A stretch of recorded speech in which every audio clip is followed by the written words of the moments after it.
First, let's get to the big three. Number 3. The message is also clear to Iran. We have the capabilities, our allies have capabilities, and we are strong and united together today. That's American leadership. That's President Trump putting America first. Yup, massive foreign policy offensive with the whole Trump team bombing the Houthis in Yemen. Seriously, warning Iran to break down your nukes or else. Plus ceasefire talks with Ukraine and today Russia and Saudi Arabia and back in the IDF as they are pounding and holding land inside Gaza to take out Hamas. Not hurt them, take them all out. Number 2. I wasn't calling for violence, and it's ridiculous that I even have to say something like that. But because they are trying to twist our words, one of the things that I told people to do is make sure you are adhering to the laws. Really? I think something differently, and you had to scramble to get back on TV because the AG told you that they'll be watching to see what happens as Tesla is front and center. And Elon Musk, they're under fire, but they seem more than equipped to survive and, dare I say, thrive as Dems use Elon to fuel big crowds and foment big-time left-wing anger. Number 1. They were standing up cheering. The president walked over to me and he says, "They absolutely love me here, don't you?" And I said, "Sir, they do." And he says, "Why do you think that?" And I said, "They respect a fighter and they respect you." And he just said, "Yeah, I get that. I get that." Yeah, Trump agenda. A rousing welcome for Trump as the NCAA Wrestling Championships. And he'll be grappling in the courts all week as the judges line up to block his agenda or at least listen to it as he tries to appeal the process. Andy, welcome back. Brian, great to be with you. Hey, first off, could you give me, as I sit down here and realize you're on Zoom, if you're watching at home, you can watch. Go to the app, click on watch. Well, the camera will pan down eventually. Click on watch, and you can see us go head to head. Andy, for the first off, as you see that the president is flying a week ago, 261 people into El Salvador, ICE put him there to their MS-13, their TDA, and now a judge says, wait a second, turn that plane around.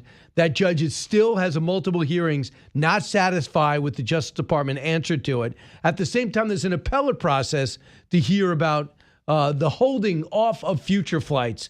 First off, on the judge's decision to hold back the flights, did he make the right move?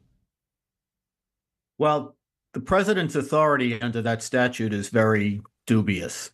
I don't think, in principle, there's no problem with shipping Venezuelan gang members out of the United States. The question is whether he can do it under this vehicle, the Alien Enemies Act, which is really intended for declared wars and has only been invoked 3 times in the history of the United States.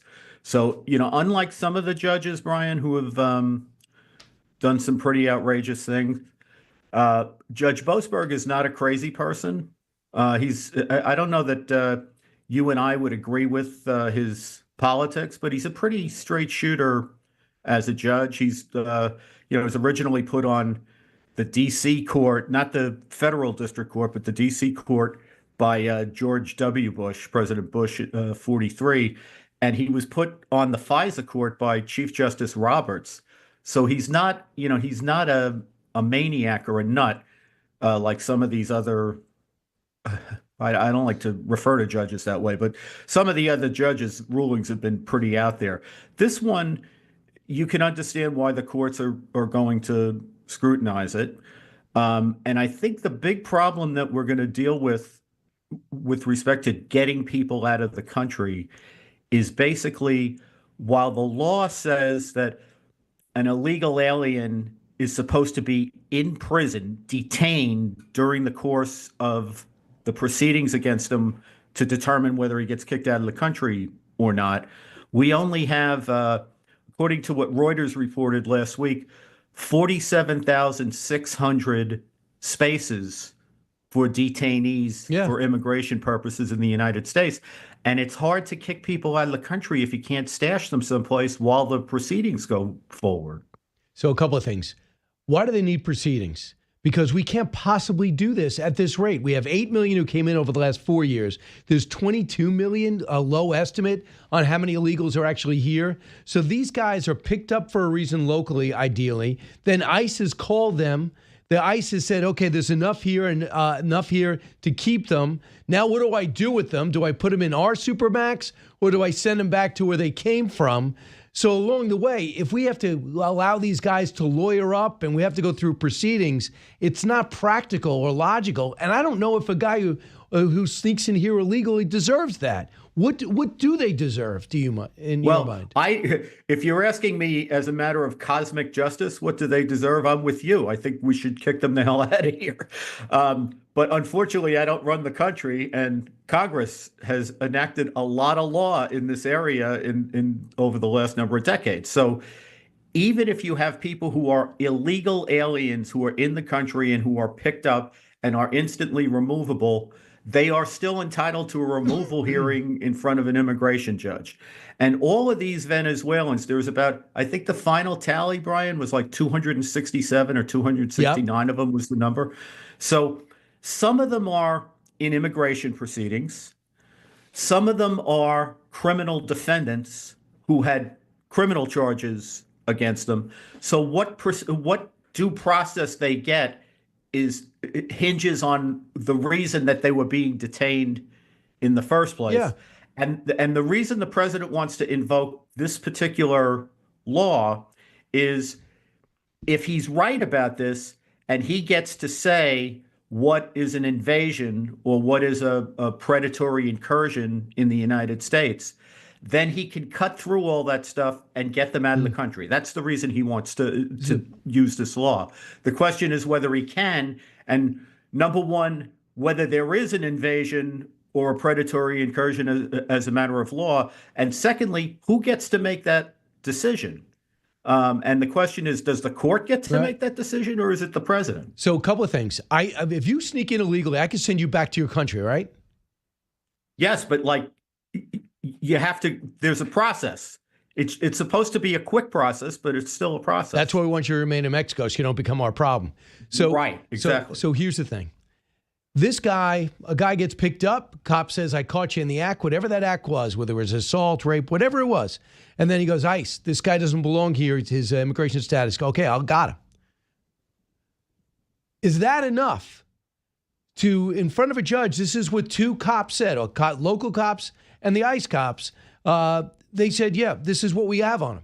But if you, in our country, you're innocent to proven guilty. I haven't proven anything. We got him. So what do I do with him? Two different things, right? One is the crime. So you're right. As far as the crime is concerned, if they wanted to charge him with whatever crime he committed, you have to prove that beyond a reasonable doubt. And you can detain him pre-trial, for example, if he doesn't have ties to the United States, which is the case with illegal aliens. There are high risks of flight for the purposes of the criminal proceeding. In the immigration proceeding, the only thing that matters is, does he have a legal right to be here or not? But the problem is, and we saw this millions of times in connection with the Biden administration, they can claim asylum. They can claim, like, if you send me back to my country, I'm going to be persecuted, or the following, 10 terrible things are going to happen to me. And unfortunately, that triggers a process in the United States. It can be done in an accelerated pace, but the problem is that would be fine if we had like 100 people in this category. We have 20 million. So that's the problem. I mean, we have but how many are criminals?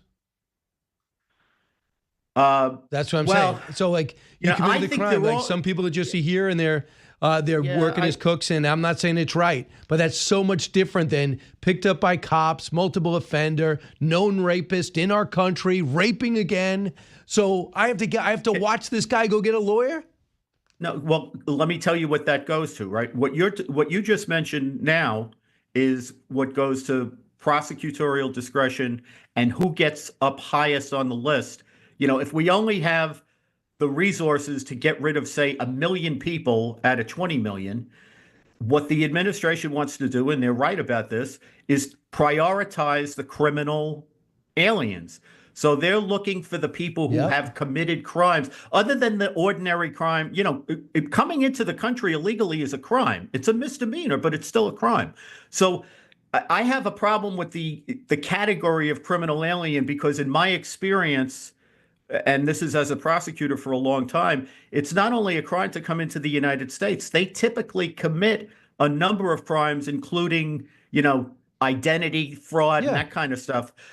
So they're all committing crimes in one way or another. But I think what we're talking about are people like these gang members who commit actual violent crimes that are independent of like just being an illegal alien in the United States. And those are the people the president wants to prioritize. And I think he's as frustrated as you are, as I am, as everybody is about the fact that we have too many people who are here who shouldn't be here because of the last administration, but we have very finite resources in terms of what we can turn on them to get them out of the country. And he would like to cut through all that. And that's why I think he's invoking this Alien Enemies Act. The problem is it's very sketchy whether that law fits this situation or not. All right, so this judge seems to be focused on logistics. Why couldn't you turn your plane around? What plane was in the air? Where was the flight pattern? I have a FlightAware app. I'm comparing it. Instead of trying to solve the problem and say what could be the system of things you go through in order to find out who's qualified to be flown out of here into a supermax prison, this judge seems obsessed with that. And does it bother you at all that the FISA case that he's best known for is the Kleinsmith case, where this guy knowingly lied on a FISA application and he got a slap on the wrist and no jail time? That, to me, it shows he qualified for the FISA court, according to John Roberts. I don't love what he did. Well, I don't know. I don't love what he did. That was in a criminal case. I thought Kleinsmith should have got a heavier sentence. On the other hand, I also think John Durham, who's a friend of mine, I think he should have been charged more severely. Okay, from than that he was Durham also. report. And as far as the other thing is concerned, Brian, I have to say, being a prosecutor for a long, long time, if a judge asks you a question, you got to answer the question, right? So I do think that Boasberg is trying to get to the bottom of the legal question. That's what the argument in court was about on Friday. But he's angry because they lied to him in court. And or they didn't answer him. How would they lie? How'd they lie? Well, I mean, look, the first part of the hearing, the prosecutor says, I don't have any information, right? He tells the prosecutor, go back and get information. And then the prosecutor comes back and he says to him, all right, now what's going on with the planes? He says, I don't have any information. And in the meantime, the planes had taken off. So he sent the prosecutor back to tell the people that, number one, the judge is going to put in a 14-day pause so we can get to the bottom of whether legally they can do this or not. And I want an update on what's going on with these people. And he feels like they played games with him. And I don't blame him for that. And any federal judge would do that to any prosecutor who if he thought that they were playing games in front of him and not giving him honest answers. And now it's in front of an appellate court, right? Three judges are going to decide, right? 1:30 this afternoon, right? And what's at stake? Well, it's a very weird proceeding because usually once the Court of Appeals takes jurisdiction over something, the proceeding should stop in the lower court. So I don't understand why they're still having proceedings in the lower court until the D.C. Circuit decides what they're going to decide. It's very peculiar. It was confusing to me, too. Mohammed Khalil, he is the 31-year-old graduate student who graduated from Columbia, who's been accused of being pro-Hamas, Sinwar pictures, other pictures of Nasrallah. They're not Palestinian. These are Hamas-known gang terrorist groups. New allegations in order to finally get him out. He's in an ICE facility in Louisiana. He did not disclose in his application to come here on his visa that he was working with UNRWA or that, in fact, he was for the divestiture group, that big divest from Israel group. He failed to list his continuing employment with Syria office in the British embassy. And these are the things that were entered into his case that's going to be heard in New Jersey. Why do we have to go through this? He's at an American university causing consistent unrest. He's at the hub of it, the nub of it. Why do we even have to go and prove this? Well, we shouldn't have to. Now, unlike the statute we were just talking about, the Alien Enemies Act, which is a kind of a controversial invocation of that statute, I think this one should be a layup, even though the courts and the left are bristling at it. The statute says that the Secretary of State can make a decision that a person who's been given a visa to come to the United States, his continued presence here causes problems for us on foreign relations, on foreign policy. And the statute gives the Secretary of State the authority to make that judgment call. Rubio made it. So all the stuff that you just laid out, Brian, the new information, that gives us additional reasons why he should be put out of here expeditiously. But I actually think that, the idea that Rubio can't do this is ridiculous because the statute gives him that authority. Andy, thanks so much. It was fantastic to talk to you. No more vacations, all right? I need to talk to you every day. Thanks, Brian. Back in a moment. There's going to be something else taking place. It's called April 2nd, and that's going to be tariffs. And China will pay, and other countries will pay. We've been ripped off by every country in the world, friend and foe. And on April 2nd, I call it the liberation of America. We've been the fat, dumb, foolish country that allowed everybody to rip us off, including our friends. Look at NATO. So that is the President of the United States. So we're getting close to April 2nd, where April 2nd is going to be reciprocal tariff day, where everything balances out. Unless someone comes to the table ahead of time and says, I recognize the imbalance, and I'm looking to, let's do a compromise here. So with us right now is Gerard Baker, editor-in-large of the Wall Street Journal and host of Wall Street Journal at Large on 7:30 on Fridays, and host of the weekly Wall Street Journal opinion podcast, Free Expression. So the market right now, Jerry, is surging. Why is that? I think they like this possibility of this new form of tariffs that we're going to get from April the 2nd, Liberation Day, as President Trump says it. They like that a lot better than the tariffs we've seen so far. What President Trump is proposing makes a lot of sense, I have to say, unlike some of the other things he's been proposing on tariffs. The United States, he's right. The United States, broadly speaking, with most of its major trading partners, does have an unequal tariff system. It charges typically on average lower tariffs against the EU than the EU charges against us, against China than China charges against us, against India, against Mexico. Many of these countries, even within the USMCA. So the US is essentially losing out in this tariff battle. What it means, if he's going to, as we reported, as the Wall Street Journal reported today over the weekend, he's going to have a system where we now have reciprocal tariffs. So if the EU is, say, charging 10% on our on US imports, and the US is charging 3% on average on EU imports, then we're going to level that out, create a level playing field. And if they want to come back and say, let's make it 7 and 7. One, it's fair. Exactly. One, it's fair. Two, it actually is much less damaging to the US and to the world economy than just saying, I want 25% tariffs here or 40% tariffs there. So I think the market likes this new policy and could well end up liking Trump's international economic policy generally. So they say that, according to your story in the Wall Street Journal, it says they're going to focus on the G20 nations. They're going to look at Brazil, Canada, China, EU, India, Japan, and focus on the so-called dirty 15, not every single country. But they are going to crack down on the exceptions. Evidently, Trump, in retrospect, thought there was too many exceptions in his first 4 years. He feels as though he wants to be a little bit more heavy-handed. Yeah, and again, that's that's not wrong to look at those countries that do look. I mean, we can get into a deep argument about why the US has negotiated all these deals with countries these trade deals where it ends up with lower tariffs on their goods than they end up with on our goods. And he's partly right that America's been sort of fat and lazy about that. But the more important reason, Brian, is that because of U.S. multinationals with big operations in countries like India and China and elsewhere, U.S. multinationals have lobbied hard with U.S. governments, with Congress and administrations in the past to keep tariffs on those countries low because they're importing. If you're Apple and you've got a huge amount of your supply chain in China, you want tariffs on exports from China to the United States to be relatively low. So it has benefited the U.S. and U.S. companies too, but overall, President Trump is right. The overall balance has been not in favor of the United States, and so rebalancing that, and as you say, Brian, if you get some sort of a compromise, you could even end up with lower tariffs overall, which by and large is good for international capitalism. And one thing I'm seeing, fentanyl is a big deal, and from Canada and Mexico. And Mexico, It seems to be on the surface a major roundup of would-be cartel members. We know what's happening at the border. It has a lot to do with what's going on at the Mexico's southern border.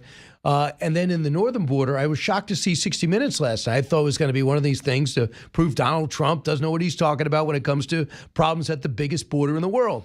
And it turns out huge problem, huge industry. And it's the cartels working through the north. And they talk about advertising on Facebook and how they're through different social media apps, people that have died in the process, and also the amount of fentanyl getting through the northern border. I was shocked at that. So there is an issue there. But you say there's a mixed message from the administration when it comes to the reason for the tariffs. Yeah, I mean, especially on Canada. Look, maybe there's the official numbers suggest that the amount of fentanyl coming across the border, both sides actually going from the US to Canada and Canada to the US, is relatively small compared to Mexico. I agree, it's still enough to kill lots and lots of Americans, and it's a terrible thing, but it's relatively small compared with Mexico. So, if these tariffs are about that, then I think it's not the right policy approach to impose 20, because the damage to the US, while it's less than the damage to Canada, the damage to US consumers is enormous. I don't think tariffs is the way to deal with it. Find another way to deal with it. But the problem with these tariffs on Canada is we get a different explanation every day, Brian. We get told it's about fentanyl. We're told it's about currency manipulation or trading practices in Canada that are wrong. We're then told that it's because ultimately Donald Trump wants Canada to be the 51st state. Well, A, that's not going to happen, and B, that's certainly not going to help with the fentanyl problem, because there isn't even going to be a border then, right? So if the cartels really do control Canada, right, and it's about to become the 51st state, then God help us, because they're going to control large parts of the United States. So none of that makes any sense.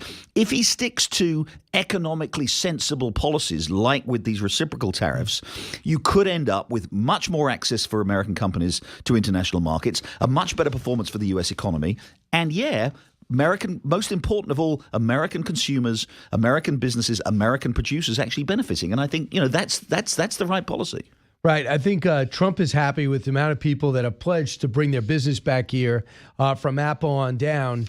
And he feels as though we're heading in the right direction with all these pledges from Oracle to build their another power plant here. Here's what he said over the weekend about what he's seeing happen since he took over, unlike last time. Cut 40. What has Bezos told you about trying to be more fair in his coverage? Just that. Yeah. He's really trying to be more fair. They actually did a couple of bad articles at him. He said, "This is crazy. Yeah. I lose my fortune running this thing." And they're out of control. These people are crazy. They're crazy people. They're out of control. And he's actually a very good guy. I got to know him this second time. He was up. If you look at the and he talks about the audio's a little bad there. So he talks about Bezos, talks about Zuckerberg, talks about Oracle coming back. He talks about Google and everybody now helping on the defense side, where there was persona non grata. You ask Google for any help from the Pentagon, they wouldn't do it. There's such a change in attitude now from Silicon Valley and the sense that they want to work with this president. Where does that come from? Is it just because he's in power, or does something else happen? It's because he's in power, and these companies want to make money, and they understand that a lot of them have very, very, very lucrative contracts, or the potential of lucrative contracts with the U.S. government.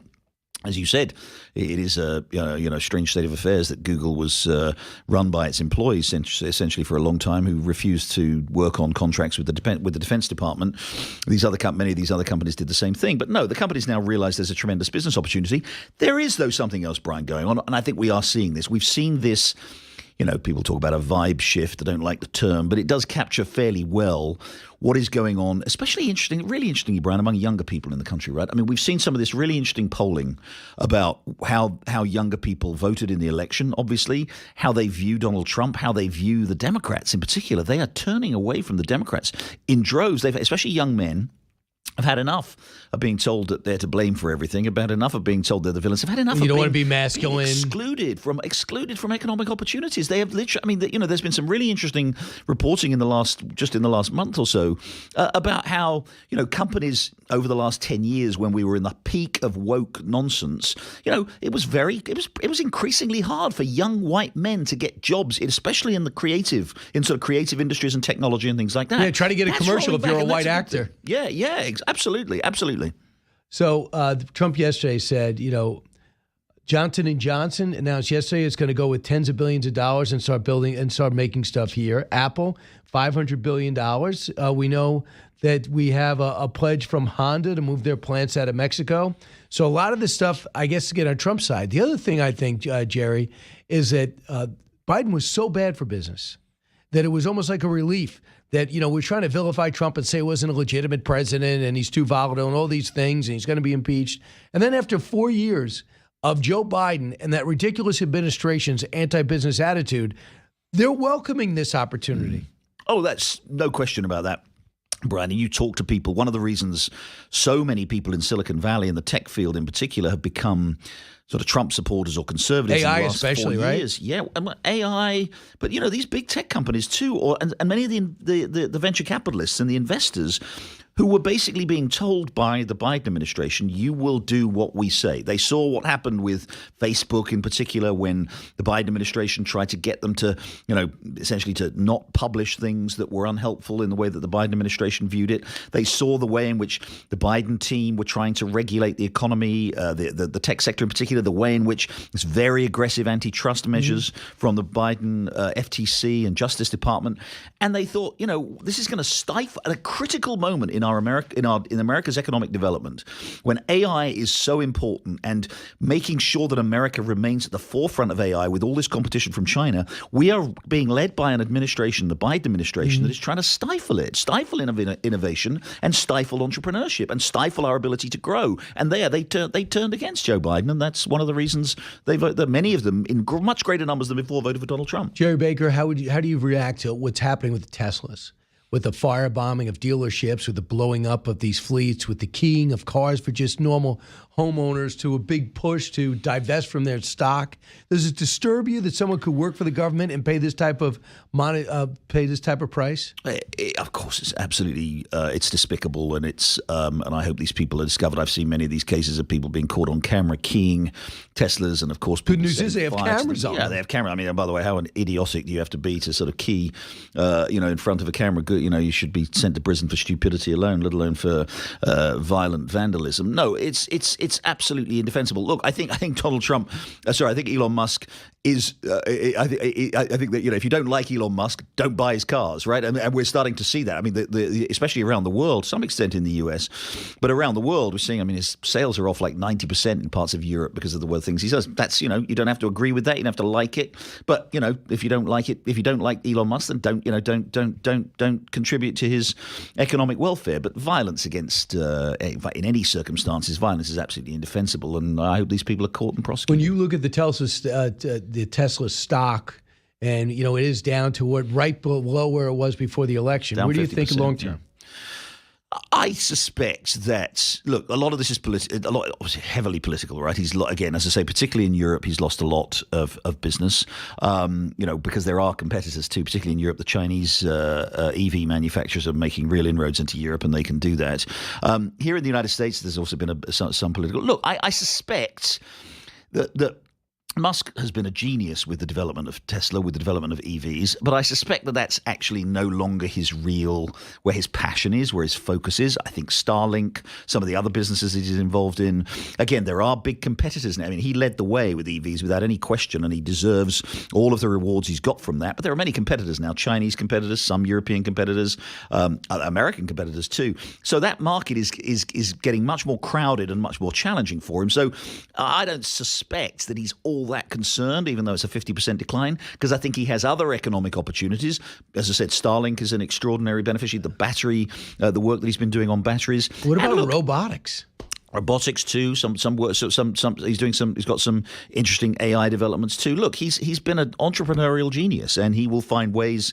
I think his timing on, he may have accelerated the decline, if you like, of Tesla as an investment because people don't like what he's doing with DOGE.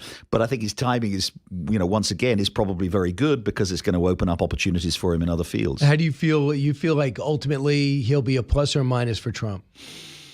I think. Look, I think what he's doing, some of what he's doing, in focusing, in trying to shrink the government, is good. I don't like the way he's gone about all of it. I think it's been heavy-handed, and some things have been done, frankly, that are inaccurate. I think I think he's a political risk for Trump. Look, I think he brings enormous benefits.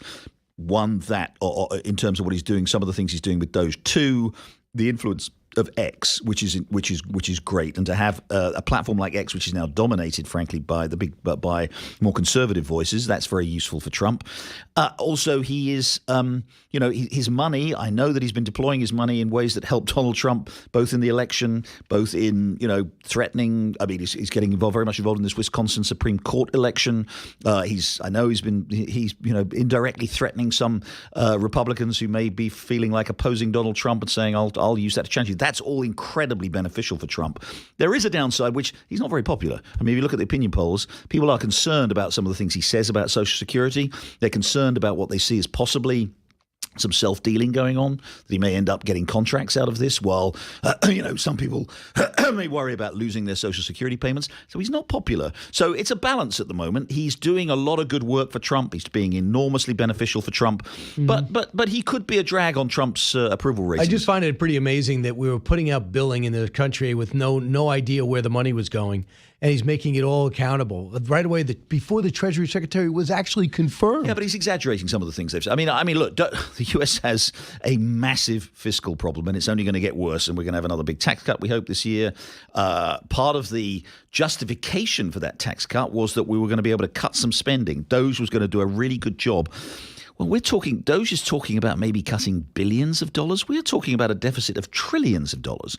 So we are, by a factor of at least 1,000, DOGE is underperforming in terms of what it needs to do. So, yeah, of course, bringing some streamlined efficiency is very good. Of course, whatever savings DOGE can find is valuable, but it's not really doing the job of shrinking the government in the way that the U.S.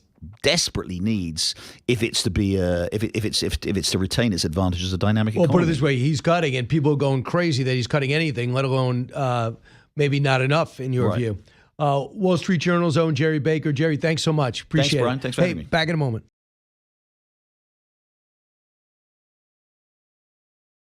Batya Ungar-Sargon is here, journalist and author of The Second Class, is in studio, fresh off a very successful, extremely well-watched, well-clicked-on episode of Bill Maher. And I find him as intriguing as anybody on television these days, Bill Maher. So, Batya, great job on that show. You were on with... I was on with Sam Stein from MSNBC. Yes. And also Governor Shapiro, Josh Shapiro from Pennsylvania. Who... I thought that would get traction during the week. Governor Shapiro, who talked like a reasonable person. I'm too busy governing my state to worry about this. But you know what's getting all the traction among Democrats? Bernie and AOC, big crowds out and about. I think that that's a nightmare for Democrats. These are old, failed issues, vilifying rich people, talking about woke principles. Donald Trump's there for his billionaire friends. I feel like I'm watching a rerun of Happy Days or the Andy Griffith Show. It doesn't work. You said something so smart. You said they have huge crowds, and that's great for us. Yeah. And you're so right, because they look at those crowds, 30,000 people. What's 30,000 people in a country of 360 million? And they think, oh, wow, our message is resonating. And it really isn't. And I think you're so right about that. It is a throwback to a sort of previous version. What they are offering, what they call economic populism on the left, is raising taxes and then redistributing that and expanding the welfare state so that more Americans who are currently working class would be considered poor and would get government benefits. You know who loves that? Rich leftists. You know who hates that? Working class men, working class women who work really, really hard, and they don't want to be called poor, and they don't want a government benefit. They want an economy that protects the value of their labor. That's what Trump is doing. And that's why the Democrats are flailing. Even their view of how to get the working class back is totally, totally catering to the vanity of rich liberals. So this guy, David Shore, was on the Ezra Klein show, a Democrat and pollster. They're still trying to unwind how they lost. But what's interesting at this point in the election cycle, there's actually candid. There's people being honest. They won't say it this close to the election because they don't want to hurt their side. Listen to this, cut 37. I think the most important trend politically of the last 30 to 40 years, both here and in every other country in the world, at least Western country that has elections, has been this story of education polarization. That basically everywhere we've seen highly educated people move to the left and, working class people move to the right. I think a lot of people's analytical error when looking at Trump is that they saw Trump as this kind of reincarnation of, the 1960s, of like George Wallace or something, when really I think he was representing this global trend. You could look at a bunch of other countries. You have Marine Le Pen in France. You have, the AfD in Germany. And I think that, people miss that, there was kind of a broader global appeal, this kind of polarization on values. And he said highly educated people and working class people went to him, and they tried to vilify people for voting for him, which just makes people give the Heisman to those people who are judging them. And I just think that if they keep looking at this election and saying, we didn't lose the popular vote by that much, and we didn't lose those battleground states by that much, instead of saying they lost ground in every state, and they lost every battleground state, and they improved with every element, including women, which they thought they lost, men, as well as black men, and Hispanic votes going higher and higher. There's a unique kind of emotion that comes over me when I hear people saying these things in liberal spaces, because they tried to cancel me, of course, for saying that the real divide in America is the class divide and not the racial divide back in 2019 and 2020. Like, these were cancelable offenses, which of course were true. Now, finally, they're letting it in. So I feel on the one hand, like, very relieved that people are saying this. And also I feel like a little bit resentful that the same people who tried to cancel me for saying this are now admitting it. You're so right, Brian. They try to say Donald Trump is George Wallace. Donald Trump is FDR. The last time an American president made this big of an investment in the dignity of labor, of the working class, was FDR. And they just missed the boat because they are speaking to each other, to other rich liberals. Yeah, I think that's it's interesting. I also think we cannot take Israel's side too much because we'll alienate the next group of young people. Even the Jewish Americans are a little bit more anti-Israel than before. And Trump says, no, I'm pro-Israel. Oh, they need weapons. We're giving them weapons. Oh, and when I asked him directly on the show, I said, what's your message to Netanyahu? He goes, do what you have to do. I mean, that to me is what's backing Israel. Joe Biden would say it, but he's actually doing it. And I think we're seeing that right now they're looking to finish off Hamas. They said we thought we could diminish them, but now they got to finish them. We've never had a president who had our backs as Jews like this president. It's just never happened before. Maybe since George Washington, who, he wrote this beautiful letter to the Jews of Newport about how they will always be protected in this country and always have equal rights in this country. Brian, it was harder to be a Catholic or a Mormon or a Quaker in America for much of American history, much harder than it was to be a Jewish person. We've always had equal rights and equal protections here. So, the support that Jews worldwide and American Jews are getting from this president is unfathomable. It's just beyond. Let's talk about Columbia. To this protest, more protests on what seems to be an acquiescence by Columbia University on all 9 things that the administration was demanding, including a change to take away the curriculum, ability to write the curriculum for Near East and Far East and Middle East at Columbia, and now it's going to be on a separate provost will decide what these kids are going to learn. They're also got to take their masks off. They're going to empower campus police in order to arrest people and clear out buildings and allow cops to come on. It looks like they gave in on everything because they're desperate to get their $400 million back. They're also cracking down. Here's what Caroline Levitt told me on One Nation on Sunday night, Cut 47. These universities have expressed a willingness to own up to the mistakes of the past, but the president has been very clear in what he wants to see from these colleges and universities. They will not receive federal funding if they allow men and women's sports. They will not receive federal funding if they side with Hamas and terrorists over Jewish American students who are paying a lot of money to go to these fine institutions and deserve to be protected and feel safe when they go into their classrooms. And the actions that we have seen from these university leaders and these professors has been unacceptable to this president, and that's why he has threatened federal funding. We have seen the universities come to the table. The Trump administration continues to correspond with them, but the president has made his fine lines very clear. So your thoughts about that, and also $175 million from the University of Pennsylvania. How does that ripple through elite institutions? I very proudly endorsed the president. I made a video and wrote an article about why American Jews should support this president. If you had told me before the election, could any president reform the absolutely disgusting, godless culture on American elite institutions and campuses, I would have said to you it's impossible. And now you see that simply by withholding $400 million, which, by the way, to these universities is nothing. They have endowments that are worth $40 billion. Just withholding $400 million, President Trump brought them to their knees. Yep. It's absolutely amazing. And it's funny, when Bill Maher had me on, the first question he asked me was, he was like, don't you regret supporting the president?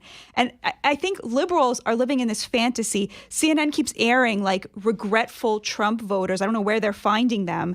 They cannot fathom like how elated we are at how things are going in terms of foreign policy, in terms of domestic policy, in terms of the economy. And then again, looking at universities in terms of things I thought were unfixable. Look at immigration, down 96% of the border.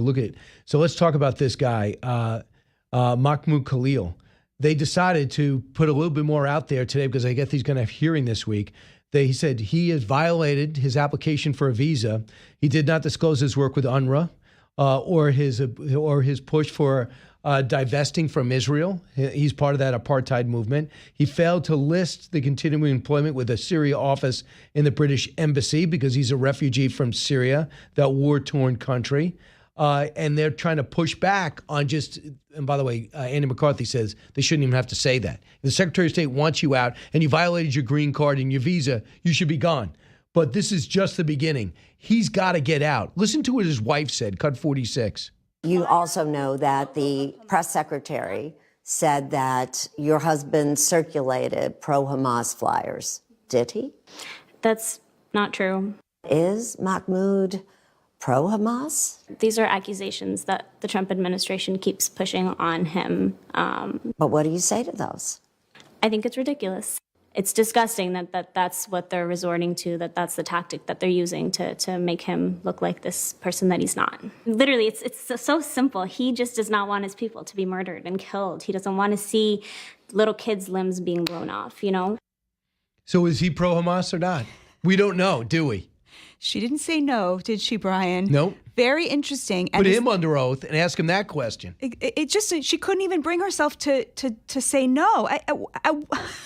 I'm really speechless. When I saw that clip, I was like, wait a minute. I watched it twice. I said, did she really not say, no, he doesn't support Hamas? She didn't. And what's amazing is, the journalist asked her from CBS, is it true that he was handing out leaflets? We saw footage of him handing out those leaflets. We have seen that would be a nice follow-up question. Exactly. We've seen footage of him saying the Palestinians have a right to armed resistance. Guess what? There has never, ever been a version of Palestinian armed resistance that didn't target civilians, ever. Palestinian armed resistance is terrorism, and he supports it. We know that the group that he represents came out in support of October 7th. There are 1 billion people on this planet, probably 2 billion, who would give their right arm for a green card to this country. We have a right to say, goodbye. If you support Hamas, you don't get one of those. And there's another guy at Cornell University. I'm sure there's a ton at Cornell University, but one in particular his name is Tal. He was suspended twice last year and knew his visa would be terminated if he continued to protest against Israel, but he's still fighting his deportation at this hour. He's got an attorney. He says that the case is weak against him, but Fox News confirmed the pro-Palestinian Cornell student activist asked to surrender to ICE, and he did. So he's got to be gone. There's a professor over at Georgetown. He's got to be gone. Came out pro-Palestinian. This is beginning to hopefully ripple through everywhere. But here's the bigger question, Batya. Why are they in to begin with? What was it about his application that was better than a kid in Iowa or a kid in San Antonio that we have to get the Syrian refugee in England protest who lives in London, I don't know on whose dollar? He gets to go to Colombia and live in New York City? Who wrote that check? That's a really great question. And I just want to address the free speech argument because I was convinced by it initially, I have to say. I felt that there was, there is a free speech argument here. He is being deported for his views, but also there's an immigration issue. And I'll tell you what finally convinced me that this was an immigration issue. First of all, the lying to get the visa. I mean, that's like an instant, right, violation of your green card. But it was also, if you accept the argument that the free speech people are making, what they're effectively saying is we don't have the right to deny a person citizenship in America based on their views because of free speech. And that's, of course, insane. Yep. Of course, we have a right to choose who our neighbors are going to be. And a green card is effectively a trial run. Do we like you enough to give you the greatest privilege on God's green earth, which is to be an American citizen? How about this? If there were protests on Columbia of the KKK wearing masks. So how long would those protests last? They took over buildings at KKK and they say, let's get rid of black people. Do you think we would say, well, they're free speech and those are nice hats? Would we do that? Not in a second. They wouldn't be talking about free speech there, would they? No, definitely not. And that's why what the president did with, by withholding this $400 million from Colombia was brilliant, because he effectively said, this is private property. You get money from us. We have certain expectations, and those expectations involve not discriminating against Jews, not allowing lawless occupation of your buildings. You have to enforce the law here. You cannot choose not to because it's private property. It was just brilliant, a brilliant move. Well, we're going to see a few more minutes with Batya, and then we'll find out what's going on in California with Jake Steinfeld, who might just be running for governor. You're listening to the Brian Kilmeade Show.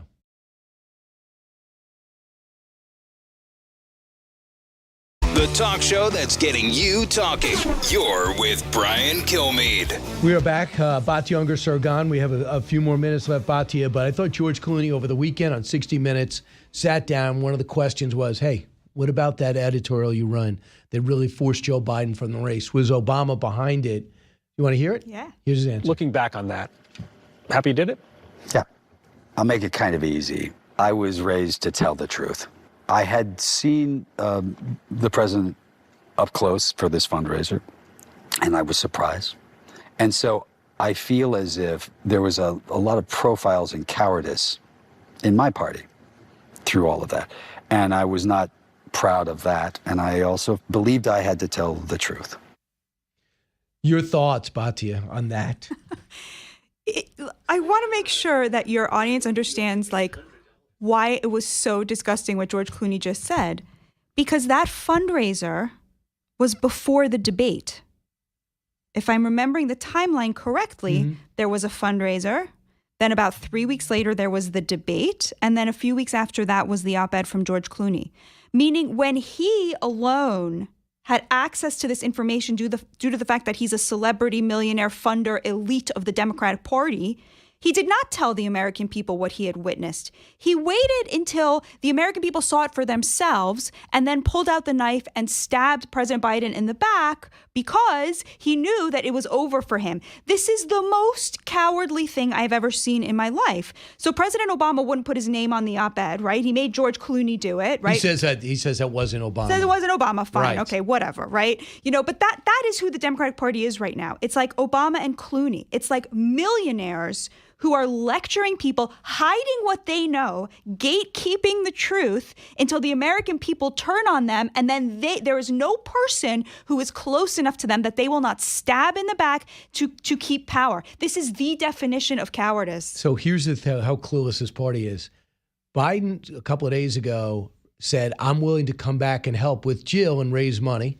Like anybody wants him, this diminished state that he was with the auto pen story, that he might not have been calling the shots for 3 years. Another book's about to come out. And he is so angry at the party, and the party is angry at him, but they're talking at each other. It's like neither one of them understands what they've done to their side and what they did over the last 4 years that alienated so many. It's so, so, so sad. I can't help but, I know he was a terrible president, But can you imagine being this person who was elevated and lied to by this totally craven party that has no values left and no ability to stand up to the crazy radicals on its left flank, right, or to its Soros billionaire funders? And so he's elevated and then just completely discarded like yesterday's garbage when he embarrasses them by revealing to the American people how godless a party they are. And here's a full circle. You know why they put him forward? Because Bernie Sanders was about to win the nomination, and Clyburn was desperate. And he said, if you redo your staff, I'll make you the guy. And he essentially got anointed by the power in him. And Bernie Sanders is hot again, and Joe Biden can't get a call returned. Batya, thanks so much.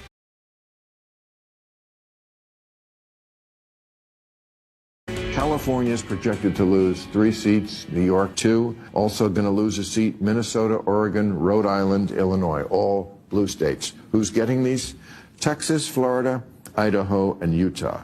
I mean, this looks like game over, and the reason why people are voting with their feet is a lot of what your book is about. Taxes and regulation. I certainly been screaming about it forever. I did 3 years with a sign here that said, how long is it going to take me to get my solar hooked up? 3 years. Talking about it on television. In this state, you couldn't do it. This state has almost 400,000 regulations. I just put in a new roof because the fire, I thought, let's get a roof that's not going to burn up. 2 inspections. Why are you inspecting my roof? It's my roof. If it falls on me, that's my problem. And we're taxed more than any other state. People are leaving these kind of states for places where they're not, they feel the heavy breath of government on them. It's not that hard for Democrats to understand this, but they seem to be incapable of doing anything about it. That's Democratic host Bill Maher. You know his voice. He's going to be visiting with Trump next week because Kid Rock said, I want to bring this country together. We're both friends. I know the president. You don't. You suit each other. You say a lot of things that President Trump agrees with, so I'm going to bring you down, and we'll see what happens. Look, Bill Maher's probably going to speak his mind to the president, too, and they might even get ticked off and end the meeting abruptly, but they do agree on a lot. Jake Steinfeld is here, Body by Jake, great friend of the show, chairman of the National Foundation for Governor's Fitness. And, Jake, you were nodding, saying, no kidding, because you're in Los Angeles. You lost everything, Pacific Palisades. Yep. Yes. And now you're in the midst of, it's been a couple of months now, and you're trying to just rebuild your house. And you are fuming. You're a guy who's used to be in control of things, but now you're susceptible to the city. First of all, great to be here, Brian. Yeah, and on a lighter note, man, congratulations of all the great success that you're having in St. Louis. I saw some video. So good you said that. 97.1. Yeah, 97.1 did a great job getting the word out. But you're doing it. You know why, man? You speak the truth. You have a great time doing it, and you talk to people. And people just want to be spoken to and spoken with. That's really the name of the game. What Bill just said there, I didn't know that clip was coming on. I thought you and I were talking about a whole bunch of things. But he's 1,000% right. The president came to Pacific Palisades, which was my town, right? I'm born in Brooklyn, New York, raised in Baltimore, Long Island. You and I are neighbors in Long Island, man. I went to California when I was 18 years old to follow a dream. California is that place where dreams come true. Unfortunately, today, that dream has gone up in smoke, both literally and figuratively. And what happened to my world, you can't even imagine. We talked about it. I came on 2 days after my house burned down. I'm much better. And I said, not a pity party for me, but what's gone on there is disgusting. And like what Bill just said, in order to get a permit to do something, it takes you weeks and months and sometimes a year to rebuild, to do something, to put a roof on something. It's insane, Brian. It's just insane. And it's got to stop because that dream of California and what California was and what it is today is just not there. Right, because little things. And I did not know, no, not every house in your block burned down. As a matter of fact, the entire Palisades, for the most part, burned down. In my 600, in my neighborhood, in my little neck of the woods there, our home was the only house that burned on our street. And a couple of houses down in the 700 block, another home burned, and then it skipped. Yeah. But we wanted to, first of all, the psychological damage alone, when you're staring at that burnt metal and whatever it was, it is psychologically, it kills you, man. It kills you minute by minute. And I wanted to scrape that land as quick as I could. And to go through, as my grandmother would say, the mishigas that you have to go through to get it done, I said, screw it. I'm going to follow the rules, right? I got the testing done. The EPA came out. They did the test. They gave me the green thumb, right, which meant I can go to second stage, phase 2, which meant that now you could opt in or opt out for the Army Engineer Corps for them to scrape your land, right? The thing that you don't know, they say it's free, except if you have insurance. And if you have insurance, they max out your insurance. So get this. For the people who couldn't afford or chose not to or didn't get covered, they're going to get paid by the federal government. Right. And the ones who were paying the insurance premiums every single month. So you're being penalized. We were being penalized, but more importantly, they only did half the job. They will only do half the job, and then what they'll do is they don't take enough soil, they don't take the concrete, they don't take pools, right? They lay it on you. But that's, by the way, that's okay. We all big people. We all understand what you have to do, and it happens quick and fast because no one thought about losing their home. Yep. No one thought about your house catching on fire, and it's gone. And it's happened to millions of people before me. It'll happen to a lot of people after me. What I'm crazy over is what happens when it's done. Now, by the way, we're off the front page, and been off the front page now, and people go back to normal, which is what human nature is all about. Right? There's a lot of other catastrophes and tragedies going on minute by minute here in this great world that we live in and this great country we live in. But we and the people of California now in Los Angeles and really the Palisades, Pasadena, we lost our homes, and we'll still be dealing with it for many years to come. And you have to make change. It really has to make change because you hear the mayor and the governor, all they're chirping about is we're at light speed. Things are at light speed. I say, come on out. Come on out and take a walk. And take a walk with me, Bri, and I'll show you. And like I said to you when all this went down, use me as the guinea pig now because I'm going to show you that we're going to make change and we will rebuild. I want to rebuild in my address on that street. My kids grew up there. We were there for 30 years in that house. We love the Palisades and love that neighborhood. It's a community. It's as much as a community as it was when I grew up in New York. And it's hard sometimes to find a neighborhood, right, in California. And we found one, and I don't want to lose it. And we'll see how many people get back and then what you can able to do and the speed in which it's going to be done. And is the environmentalists going to overwhelm and these mayors and governors, both are being recalled, by the way. The mayor, it's getting serious because she's the most incompetent person I've ever seen. Kevin McCarthy was on with me Sunday night at 10 o'clock on One Nation. And he used to be the congressman from California. Yep. And he knows everybody so well.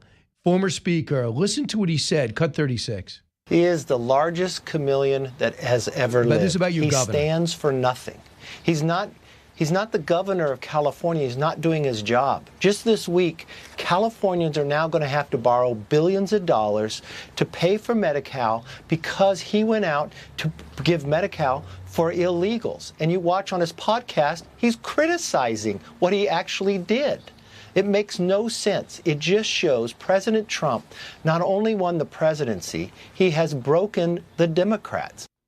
But is it enough to get people angry enough in a very blue city like Los Angeles to say, I can't keep doing things the same? It's not okay for a governor to come in and said, I want to get answers. I think so. It's not okay for a governor to say, all the money, I have to tell you, he's got to take out billions of dollars loans because one of the reasons is he promised illegal immigrants to get the same coverage as you. The thing is this, you push people far enough. Yeah. You break somebody down deep enough. You burn somebody hot enough. Change happens. And change is beginning to happen. Listen, I'll tell you this, Brian. I never, I'm friends with Arnold. I've known Arnold since I'm 18 years old. Former governor, he hired you to run the California Fitness. I was chair of the Fitness Council in California. It was a great honor for me because Arnold served as in that position, under Pete Wilson, and it was a great honor. And I think he's a great guy. He's been a friend to me for a long time. I know Maria for a long, long time too. My wife, Tracy, we know those guys. And Not that you know me, right? I'm very blessed in my life. I love my family. I love my kids. There needs to be change. I know what I can do. I know what I've done in my life. Listen, as an entrepreneur, here's what I've learned. I've learned that you don't know everything, because if you think you do, you become a legend in your own shower, But if you get the right people around you, and I've seen what the president has done, and especially in this second term, he's gotten the right people around him in each different part of the government, across the board. You break things, yeah, of course you got to break things for change. Mm-hmm. But change happens. Change is rough and change is tough. Change is happening right now. But when you have the right motivation and the right inspiration and the right tools, that's when change could happen. And this is something that I've been talking to people. I was in D.C. the last couple of days. I'm here in New York. I'm going back home tomorrow. I'm meeting with a lot of different people. And there's a good, strong interest that if the interest is right and we see an opportunity, there's a good chance that I'm going to run for governor of California. Wow. How close? So how close are you to making that decision? There's a few meetings that I want to take. There's a few people I want to meet. I've done enough in my career. And everyone said, listen, I love the fact when people count me out.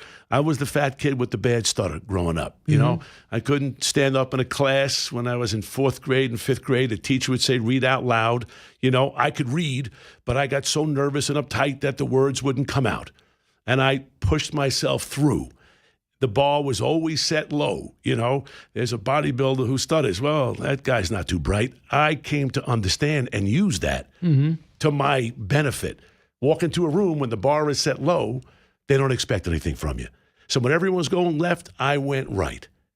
And I've been able to build. Look, I've succeeded. I've lost.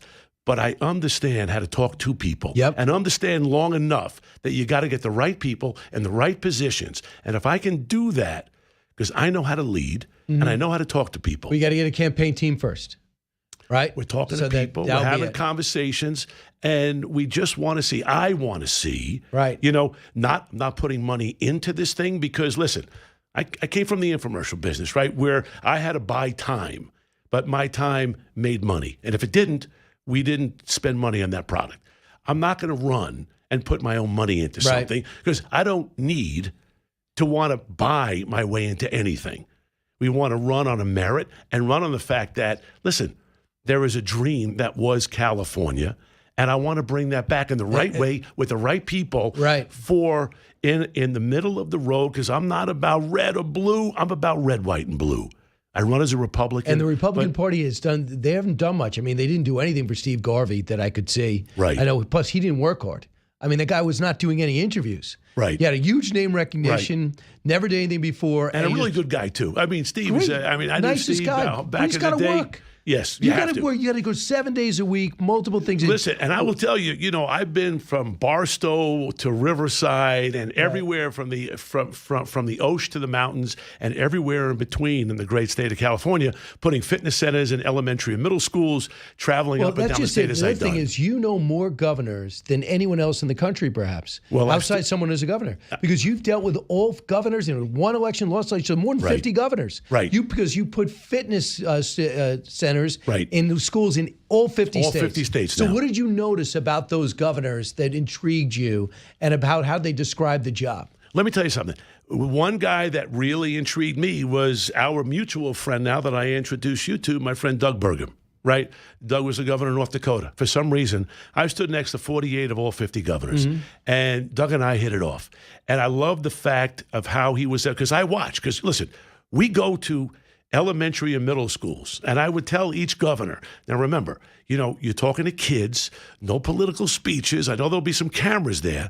And a lot of these governors, no names. Still got into it. They just got into it. And they're talking to 7 and 8 and 10-year-olds who are wiggling their hands and their feet. And they don't have interaction with kids. They don't have interaction with parents. And it's kind of like they're above it.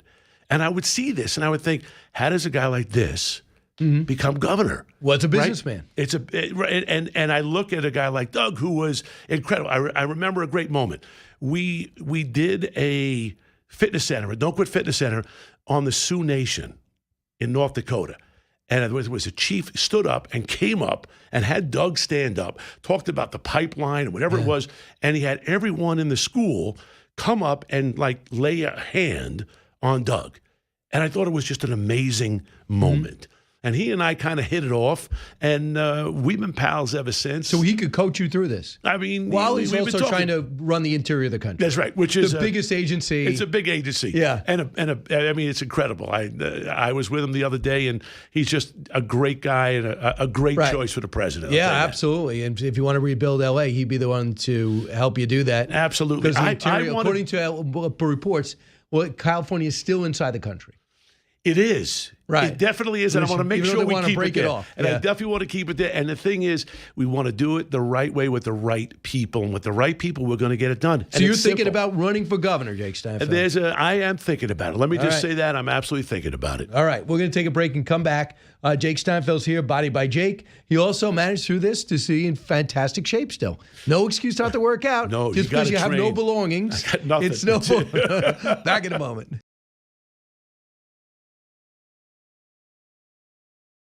All right, we are back. Jake Steinfeld in studio, Body by Jake. We're just talking about Jake just made news saying if you're really thinking about seriously running for governor. We had Steve Hilton in here. He knew of you, wants to meet you. He wants to run for governor, so he might be an opponent of yours. I'm trying to think who else would actually run. Maybe Rick Caruso? Any of these guys intimidate you? No, not at all. Okay. Listen, I think like would you run as a Republican? Yes, I would. Yeah, absolutely. Have you contacted the party? Yep. No, I have not. I have not contacted anybody. I'm talking, this is you and I. We have these conversations, and I've been telling you, right? I've been having these meetings, and people have reached out to me from the first, since day, I came on the show January 8th or 9th, whatever it was. My house had just burned down. And I came on because you guys have been great to me. Right. The show has been great to me since 2000. Right, we've been coming on. I've been on the show. Right. So we'll see. Yeah, we'll see what happens. People have reached out. I've been meeting with a lot of people. I'm not obviously going to rush this thing. I don't want to do it. There's no vanity reason for doing this. I've checked with the boss. I mean, my wife says if you want to do this, she's been side by side with me. Been married 37 years to Tracy, and I trust everything that she says and does. And she's been great. And our kids are like, Dad, if you think this is what you want to do, we're standing right with you. So it's in there are these incredible signs. I just showed you during the break. Tell everyone. So, and we lost our home, the house burned down, and we have found, we tried to go back to try to find rings, Tracy's wedding ring. We couldn't find anything. We uncovered one thing. There was literally, there's some broken pots or something that we found. The one thing that was intact, and I'm showing this to you, Brian. Oh, you shoot this thing when you do this, right? So there was a tray that was given to me, right? My motto was don't quit, right? But this tray that was given to me, and on it, it says, this is the only thing we found. If you're going through hell, keep going. Right. Winston Churchill said. And that's the only thing that survived. It's the only thing. I'm telling you. It's the only thing that survived. Wow. And I look at this just like I do with the poem Don't Quit. The last two lines are stick to the fight. When your hardest hit, it's when things seem worst that you must not quit. Right. And my feeling is don't quit on you or your family, and don't quit on this great country of ours. Right, and use your power to rebuild things and cut through the red tape. And unfortunately, other people got to do that. You're going to watch me do it. Right. Step by step. We're going to do it with you and the audience. You guys have been great. Okay. I love what you're doing every day. Peace. Don't quit. Thanks, Jake.